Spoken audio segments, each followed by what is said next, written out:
There's a kind of person you have probably met at least once. Someone who never raises their voice, never slams a door, never argues, never snaps, never lets frustration show on their face. No matter what is said to them, no matter what happens around them, they stay still, quiet, composed. And something about that stillness feels almost unnatural because the world is loud and people are messy and life gives everyone reasons to break. So when someone never does, it makes you wonder. Not whether they are peaceful, but whether something is being held back. Most people assume that a person who never gets angry is simply calm, evolved, emotionally mature. Society rewards this image. In workplaces, these people are called professional. In families, they are called the stable one. In relationships, they are described as easy, reliable, low maintenance. The absence of anger gets treated like a virtue, and for a long time, nobody questions it. Because why would you question something that looks so much like peace? But psychology draws a line that most people never notice. There is a profound difference between someone who processes anger well and someone who simply never shows it. One has learned to work with the emotion. The other has learned to bury it. And those two things may look identical from the outside, but they produce completely different lives on the inside. Anger is not the problem most people think it is. At its core, anger is a signal. It rises when a boundary has been crossed, when something feels unjust, when a need is going unmet. It is the internal system doing exactly what it was designed to do, communicating that something in the environment requires a response. When that signal is acknowledged, named, and addressed, it moves through. It does what it came to do and then it fades. But when it is silenced before it can speak, it does not disappear, it settles, and it waits. Research in behavioral psychology consistently indicates that chronic anger suppression, the long-term pattern of pushing anger down rather than processing it, carries consequences that accumulate quietly over time. Not dramatically, not all at once, but slowly in the texture of a person's health, their relationships, their sense of self, and the choices they make. The calm exterior remains intact. The cost is paid somewhere else entirely. What makes this pattern difficult to see is that it rarely looks like a problem. The person who never gets angry is often genuinely pleasant to be around. They agree easily, they accommodate, they don't create friction. In a world where conflict is exhausting and emotional outbursts drain everyone in the room, a person who never does either seems like a gift, so nobody looks closer. And the person themselves over many years may have stopped looking closer too. Often observed in these individuals is a particular style of communication that psychology calls passive or conflict avoidant. They say yes when they mean no. They absorb criticism without pushing back. They allow situations to continue that are clearly not working for them, and they say nothing.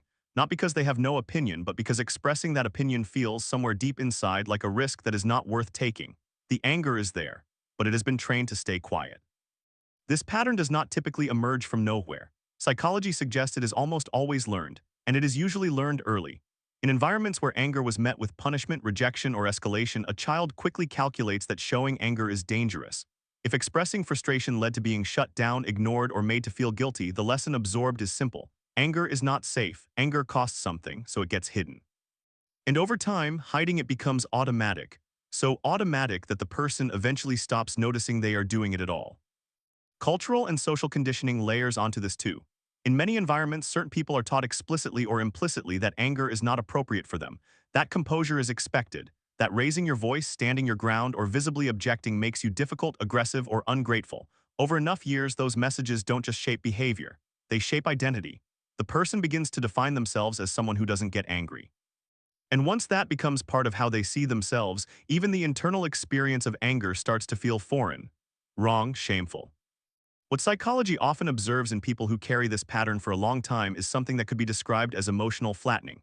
It begins with suppressing anger specifically, but suppression is not surgical. You cannot selectively numb one emotion while leaving the rest fully intact.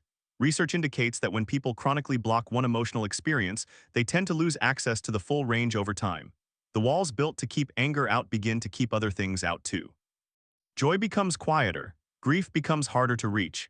Enthusiasm fades into a kind of steady, low-level functioning that looks like contentment but feels like distance. This is not a diagnosis. It is a pattern, and it is one that can develop so gradually that the person living it often cannot identify the moment it began. They simply notice at some point that they feel less, that things that used to matter don't seem to land the same way, that they are moving through their days efficiently, competently, without much feeling at all. And because no one around them can see this, because from the outside they still appear calm and stable, it goes unaddressed for years.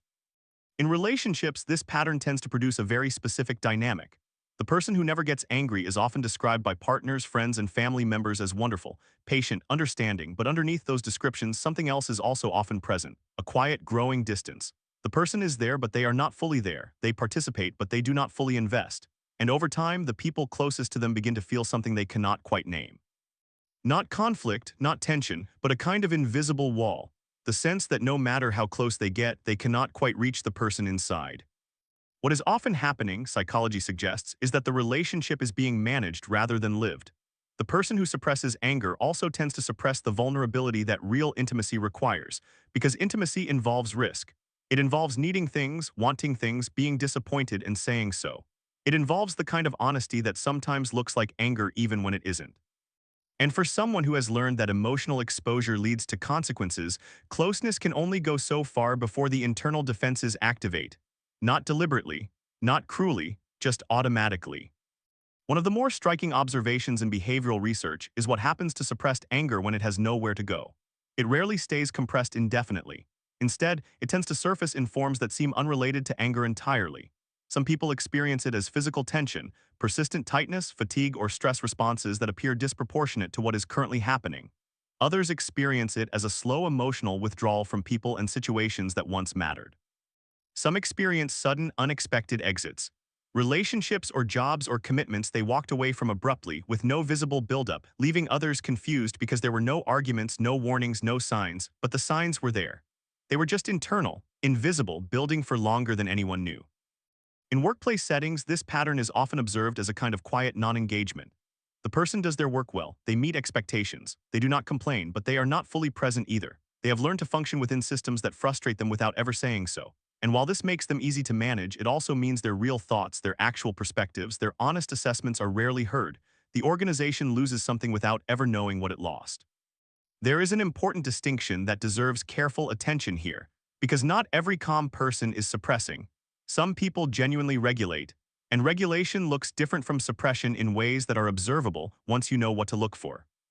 A person who regulates anger feels it fully. They do not perform composure, they arrive at it. The emotion rises, they recognize it, they allow it to exist internally, and then they decide consciously how and whether to express it. That process takes time and self-awareness, but it does not disconnect the person from themselves. They remain present, they remain accessible. They can say calmly and directly that something did not work for them. They can set a limit without raising their voice. They can disagree without needing to win. Their calm is the result of processing, not avoidance. The person who suppresses, by contrast, often cannot access the anger enough to describe it. Ask them what bothered them and they will say nothing, or deflect, or minimize, not because they are being dishonest, but because the connection between the experience and its emotional reality has been severed so many times it no longer reliably forms. They are not choosing composure over reaction. What this all points to is something quiet and important. The admiration society has for people who never get angry may sometimes be misplaced. Not always, but sometimes. Because what is being admired in those cases is not strength. It is not peace. It is the successful concealment of an emotion that the person never learned it was safe to have. And that concealment, maintained over a lifetime, carries a weight that is rarely visible in the person's face or behavior, but shows up in their health, their relationships, their sense of aliveness, and their capacity to fully inhabit their own experience.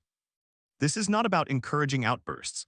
Uncontrolled anger has its own costs and they are real, but there is a wide and important space between eruption and erasure, between losing control and losing access entirely. And psychology suggests that the healthiest people do not live at either extreme. They live somewhere in the middle, feeling what they feel, naming it clearly, expressing it appropriately, and then and only then letting it go. If you know someone who never seems to get angry, the most useful thing to understand is this. Their stillness is not evidence of ease, it is more likely evidence of history. Something somewhere taught them that this particular emotion was not allowed. And they have been honoring that lesson ever since, often at considerable personal cost, without ever questioning whether the lesson was true. And if any part of this feels personally familiar, the quiet worth sitting with is not whether your calm is real, it probably is, but whether it was chosen freely or whether it was the only option that once felt safe. Because those are very different kinds of calm. One comes from wholeness, the other comes from protection. And understanding which one you are living in is, perhaps, the most important kind of self-knowledge there is. The person who never gets angry may be the most patient person in the room, or they may be the most practiced at disappearing inside themselves while remaining perfectly, composedly, invisibly present. The face looks the same either way, but the life underneath is entirely different, and that difference is worth understanding, not to judge, but because how we hold our emotions shapes everything: our health, our relationships, our sense of what we are allowed to feel, and ultimately who we become. If this made you think about someone you know, or perhaps about yourself, share your thoughts in the comments. These patterns are more common than most people realize, And sometimes, simply naming them clearly is where something begins to shift.